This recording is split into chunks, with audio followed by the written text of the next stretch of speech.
All right, welcome back to another day on the channel. Today we are going to be working with this TRX4M Defender. This thing doesn't see a whole lot of action, but unfortunately I have managed to snap, or I should say my son managed to snap the rear drive shaft, and that's a bit of an issue. So I was kind of planning out which parts I wanted to upgrade on this, knowing that I wanted to get a bit more weight on the bottom here, lower the center of gravity. But the snapping of the drive shaft here, you can see the other piece that snapped off, and I'm not entirely sure what broke on it. Looks like some pins probably popped out of here, but I'm taking it as an opportunity to upgrade it, and we'll be moving to something a little bit heavier, hopefully a bit sturdier as well. But this INJORA set, which I'll link below, is brass and nice and heavy. I believe it's brass. But 22 grams for the set here, so should add a little bit of weight over the plastic ones. These weigh literally nothing. And at the same time, also taking the opportunity to swap out this bottom skid plate here and just put a bit more weight on the bottom. So this one's what, 53 grams versus I'm sure the plastic is basically nothing. So should add a good bit of weight, and I figure as long as I'm getting in here to the drive shafts, I'm gonna need to take this off. So we'll get started.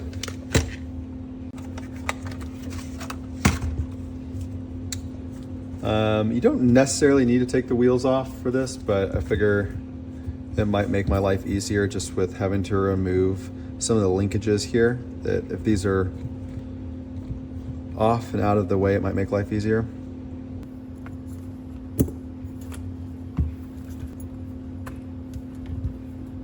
Up next, looks like I'm going to take this piece off here, which consists of a couple of screws for the linkages.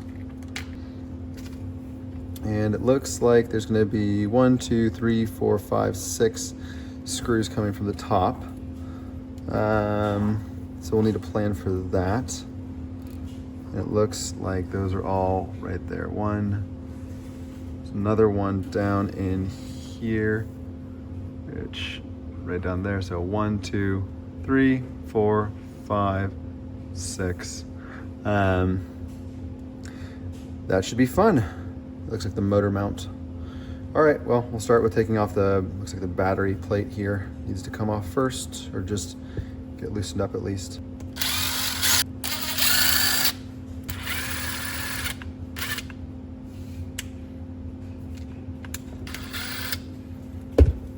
All right, so all 6 screws are out here for the motor mount and the battery tray. Time to start taking off all the linkages down here. So we've already started on this side. We've got the 1 pin here.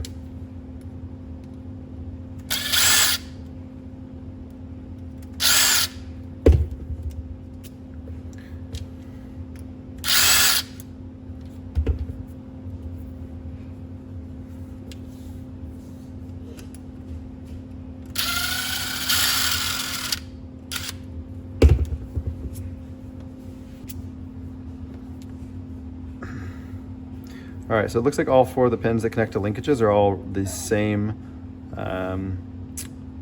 length. So I'm keeping them all organized here, but it doesn't seem like that's necessary. So that comes out, that comes out. Taking the tires off actually feels like a good decision at this point. My hope is that this piece right here just slides on out, but I am getting the sense that's not gonna happen. Okay, looks like that's it. So there's little rails that it slides into, and these edges slot into, there we go. Those edges slot into these rails here.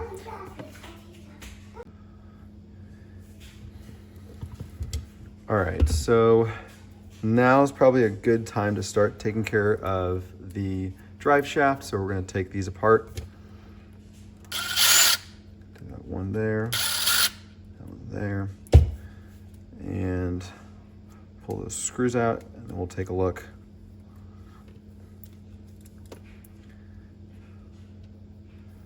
At the new ones, or get the new ones loaded in there. Cool, so you can see it's just that one little slot where the screw goes through, and we'll just need to line these up properly when we get the new ones on there. All right, so We've got the 2 screws, presumably to replace the 2 that we just pulled out to connect to the center diff. And then 2 different length drive shafts, but obviously quite a bit sturdier than the plastic ones. I think what broke was the pins, so you know, maybe no fault of the drive shaft itself, but just the connection. All right, so just get that on there. All right, so that one's on. We got to put the next one on, and then we will move to putting on the cover. Relatively easy. Those things feel nice and sturdy.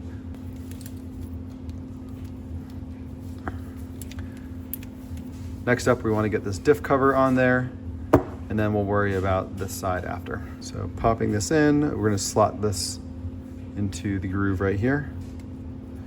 And to do this, it feels like you got to pull it apart just a little bit. Pop it in just like that.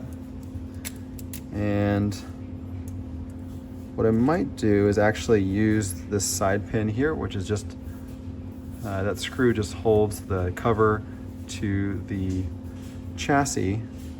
I'll pop that back in just so we know we're putting things back in the right place. Not that it's too far off, not that it's likely to be too far off in any direction, but just to make life a little easier as we're doing this. And diff cover, diff plate's back in spot. Now it's time to remount the motor.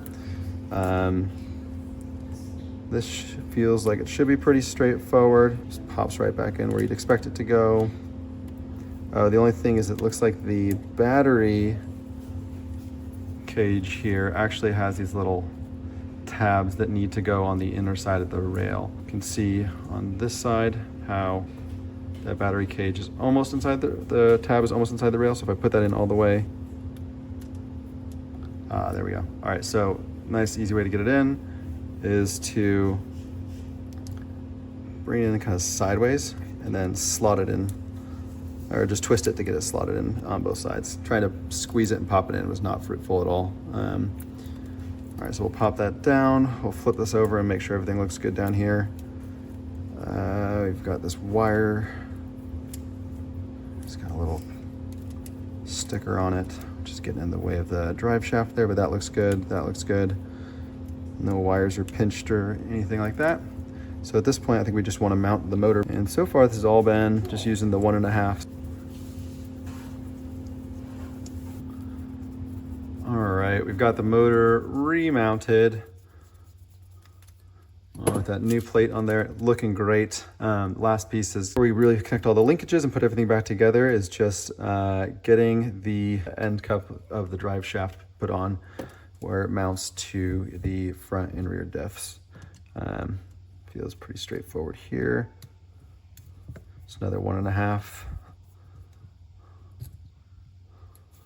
And these come with screws, and I don't know if they're the same threads or not. So I'm just going to use what came in the package instead of keeping the black. So this will be the only thing I really swap to. That's back in. We'll connect these up in just a second. All right, I thought I was just gonna do one at a time, but I think it might actually be easier to kind of just shove the screws in on all of them. All right, so there's that. And we'll do this side. All right, so 1, 2, 3, 4. Looking good. Everything seems happy there. We'll go ahead and get this front linkage back together, and then should be about done. Boom, voila, there we go. So we went from these pieces over here. Where's the rest of them? There we go.